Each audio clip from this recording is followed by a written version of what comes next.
Nous sommes dans le manuel à la page 37, numéro 9 à 12, 14, 17 et 20. Alors ça commence. Ça commence avec page 37, bien sûr, numéro 9A, qui est déjà un des plus difficiles peut-être de cette séquence. Alors le but c'est de nous dire si c'est un nombre rationnel ou irrationnel. 9 fois la racine de 2 divisé par la racine de 32. Alors, il y a plusieurs façons de le voir. Racine de 2, j'ai écrit 2 à la 1/2, et racine de 32, j'ai écrit 32 à la 1/2. C'est bien, n'est-ce pas? Mais on peut aussi écrire plein de choses. Au lieu d'écrire 32, on peut écrire 2 à la 5. Et 2 à la 5 à la 1/2, ça va faire 2 à la 5/2. Oh, c'est intéressant. On a 2 à la 1/2 divisé par 2 à la 5/2. On a la même base de 2. On va donc faire 2 à la 1/2 moins 5/2. Ce qui va faire 2 à la moins 4/2. Ou bien 2 à la moins 2. D'ailleurs, il est ici. On n'oublie pas le fois 9, fois 9, fois 9, fois 9 qui est là. Bien sûr, je reviens au 2 à la moins 2, lui ici. C'est tout simplement 1 sur 2 à la 2, ou si vous préférez, 1 sur 4. Et fois 9, on va donc avoir 9 quarts. Et oui, donc, 9 quarts est un nombre rationnel, c'est une fraction. Je tiens à dire que, ici, il y a une autre façon d'aborder le problème que j'aime tout autant. Donc, on a racine de 2 et racine de 32, on revient au début. Et racine de 2 et racine de 32, ce qu'on peut faire, c'est, on peut voir que c'est des exposants 1/2, bien sûr, et au lieu de l'écrire 2 fois, on peut l'écrire une seule fois. Donc, ça fait 9 fois 2 sur 32 à la 1/2. Pour rendre hommage à la racine de 2 et la racine de 32, ça fait 2 sur 32 à la 1/2. Bien sûr que 2 sur 32, ça fait 1 sur 16.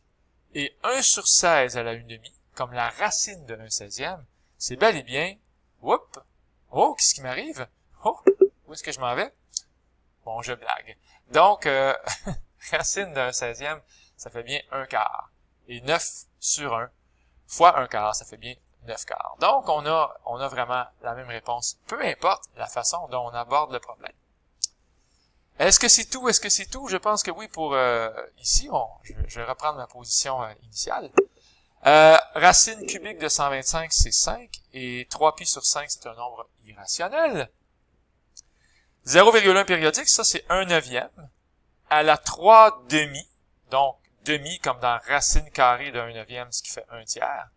On n'oublie pas donc à la 3, à la 3, à la 3. 1/3 à la 3, ça fait bien 1 sur 27. C'est une fraction. C'est donc élément de Q.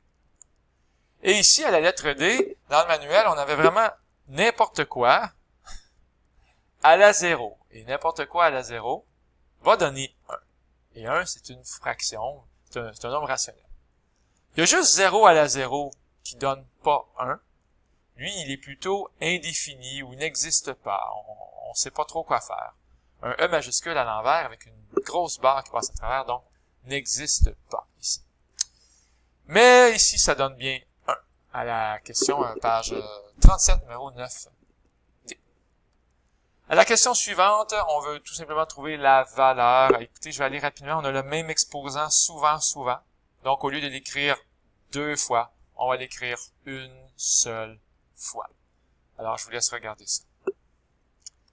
Ici aussi, on a l'exposant 2 fois. On écrit une fois. L'exposant 1/2, ou bien la racine carrée.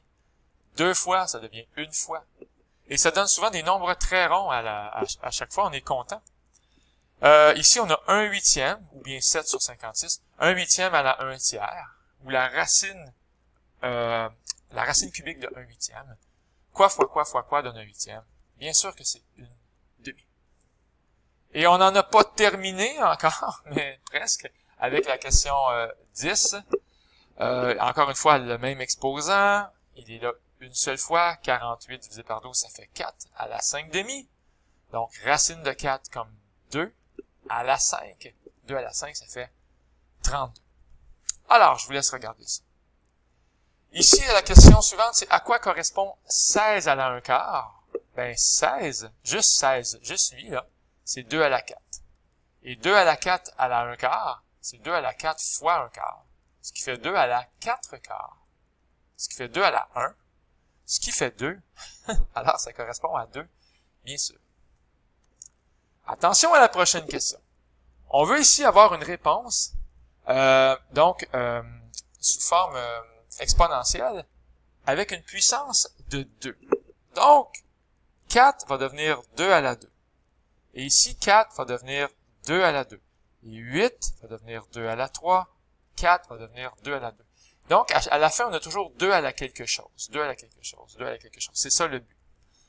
Faites attention à vos fractions. Par exemple, si j'ai 2 fois 5, ce qui fait 10, 2 à la 10 fois 2 à la 1 demi, on additionne 10 plus 1 demi.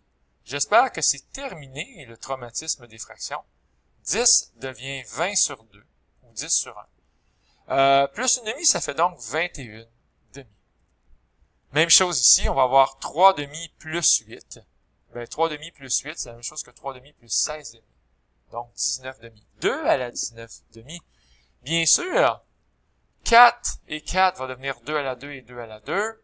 On reste habile et vigilant avec les fractions. 2 fois 1 demi, ça fait tout simplement 1, donc 2 à la 1. Et 2 fois 5 demi, ça fait 5, donc 2 à la 5. 1 demi, on va le laisser comme ça. 1 quart, on va écrire 1 sur 2 à la 2. Alors, on va voir ici, tiens, je vais m'intéresser à cette partie-là ici. 1 sur 2 à la 2 à la 3 demi. 1 à la 3 demi, ça fait 1. Et ici, 2 à la 2, à la 3 demi, les deux vont s'annuler, parce que c'est comme 2 sur 1. Et 2 sur 1 fois 3 demi, on multiplie les exposants, les deux s'annulent, ça fait 3. Donc, ça fait bien 2 à la 3. Et il est écrit ici, d'ailleurs. Et là aussi. 1 sur 2 à la 3, en fait. On va obtenir 1 sur 2 à la 8. On est content! On aurait pu écrire aussi 2 à la moins 8, mais peut-être que dans la question, on voulait des exposants positifs. Pas nécessairement. On aurait pu écrire également 2 à la moins 8. Alors, 16 devient 2 à la 4. Même chose ici. Donc, je vois pas de grosses difficultés à part de vous dire de prendre votre temps et de regarder, tout simplement, ce qui est devant vos yeux. On s'en va à la page 37, toujours le numéro 14. Ici, on a racine de 3, comme dans 3 à la 1 demi. Et là, on va vraiment faire 1 demi, fois 1 tiers, fois 2, fois 3, fois 2. On va vraiment multiplier tout ça. Ouais! Et ça va donner, d'abord, tiens, on va mettre un peu de couleur, un peu de vie. On a ici 1 demi fois 1 tiers, ce qui va donner 1 sixième. Mais fois 2, donc ça va donner 1 sixième fois 2, ce qui va donner 1 tiers. Et fois 3, 1 tiers fois 3 va donner... ils l'ont fait d'un coup finalement, donc. Fois 3 fois 2. Donc ça veut dire 1 tiers fois 3 fois 2, ce qui va donner 2, comme dans 3 à la 2, ce qui fait donc 9 ici. C'est bien, n'est-ce pas? On continue, on est rendu à la question... On a la question suivante. Ah oui, on est dans la même question, donc c'est question 14. On veut savoir qu'est-ce que ça donne, mais c'est parce qu'on a un gros truc à la 0, donc on s'attend à ce que ça fasse 1 comme réponse. Et finalement, pour cette question 14, donc on veut trouver la réponse racine de 6 à la 1 tiers, donc 6 à la 1 demi à la 1 tiers, ce qui va donner 1 demi fois 1 tiers, 1 sixième. Donc, 6 à la 1 sixième. Puis au dénominateur, tiens, on va changer de couleur. On va avoir racine cubique de 6, donc 6 à la 1 tiers, mais à la 1 demi. Donc, 1 tiers fois 1 demi va donner 1 sixième. 6 à la 1 sixième. Alors, on peut le voir de plein de façons. Là. On a 6 à la 1 sixième divisé par 6 à la 1 sixième. On peut bien soustraire les exposants. Il me semble que ça devrait donner 6 à la 0 comme dans 1. Et on poursuit, numéro 17. Il y a une expression qui n'est pas comme les autres. Parmi ces expressions, laquelle n'est pas équivalente. Et c'est celle-là ici qui ne sera pas pareille comme les autres. 125 à la moins 1 tiers. 125, moi j'ai transformé ça en 5 à la 3. à la moins 1 tiers, on multiplie les exposants, 3 fois moins 1 tiers, ce qui va donner moins 1. Ça fait donc 5 à la moins 1, ou bien 1 sur 5. On l'aime. Lui aussi, on va l'aimer racine de 5 à la moins 2. C'est vraiment des lois d'exposants qu'on devrait commencer à maîtriser, j'espère. Ça fait 5 à la moins 2 à la 1/2 à cause de la racine. En multipliant, moins 2 fois 1/2, on a moins 1. 5 à la moins 1. 1/5. On l'aime aussi. Hey, il est pareil comme l'autre. Et finalement, 1 sur 25 à la 1/2 ou 1 sur racine de 25. 1 sur 5. Ici, qu'est-ce qu'on a? Ben, ce qui est en rouge, là, ben, on a 5 divisé par racine cubique de 625. J'ai remplacé le 625 par 5 à la 4. Et la racine cubique par un exposant 1 tiers. Donc, 5 à la 4 à la 1 tiers, ce qui fait 5 à la 4 tiers. Puis au numérateur, on a 5 à la 1. Et 5 à la 4 tiers au dénominateur. Lorsqu'on soustrait les exposants, on fait 1 moins 4 tiers. On obtient 5 à la moins 1 tiers. 5 à la moins 1 tiers, comme dans 1 sur 5 à la 1 tiers. D'ailleurs, il était écrit juste ici. Ce qui fait 1 sur racine cubique de 5. N'est pas égal, donc, à ce qu'on avait trouvé juste quelques secondes avant. Donc, les 1/5. D'ailleurs, il manquait un quart pour lui. Désolé. Finalement, ici, de calculer, attention, il y a un plus. On va se méfier de lui. On peut faire racine de 2 fois racine de 8, ce qui fait racine de 2 fois 8, ce qui fait racine de 16 et ce qui fait 4. Mais le plus, lui, il est en train de nous dire, on peut pas assembler plus que ça les racines. Donc, on va aller voir maintenant de l'autre côté, le côté droit. Lorsqu'on a une division, on peut réunir ça sous une seule racine, comme dans racine de 48 divisé par 12, ce qui fait racine de 4 et ce qui fait 2. Donc, la réponse donne bien ici 6. Ici, qu'est-ce qu'on a donc à la lettre B? On a racine de 18 fois racine de 50. Tout ça plus 2. Et finalement, tout ça divisé par la racine de 32. Donc, ça fait racine de 18 fois 50, ce qui fait en passant racine de 900, ce qui fait 30. Plus 2. On a donc 32 divisé par la racine de 32. Il est là d'ailleurs le 32 divisé par la racine de 32. Au lieu d'écrire racine, j'ai écrit exposant 1/2.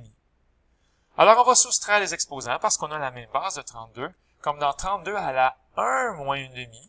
1 moins 1/2, ça fait 1/2. Donc, on a 32 à la 1/2, ou si vous préférez, racine de 32. Mais racine de 32, c'est aussi racine de 16 fois racine de 2. Qu'est-ce que je suis en train de faire? Je suis en train de réduire le radicande. Oui, ce qui est en dessous de la racine va être pas mal plus petit. Ici, racine de 16 va donner 4, comme dans 4 fois la racine de 2. Et je vous l'avais dit que ça allait être plus petit. C'est maintenant racine de 2 fois 4, mais quand même. Il est là, on l'applaudit. Et je vous applaudis, vous aussi, si vous avez bien écouté la vidéo jusqu'à la fin. C'était Luc Allard. Bye tout le monde!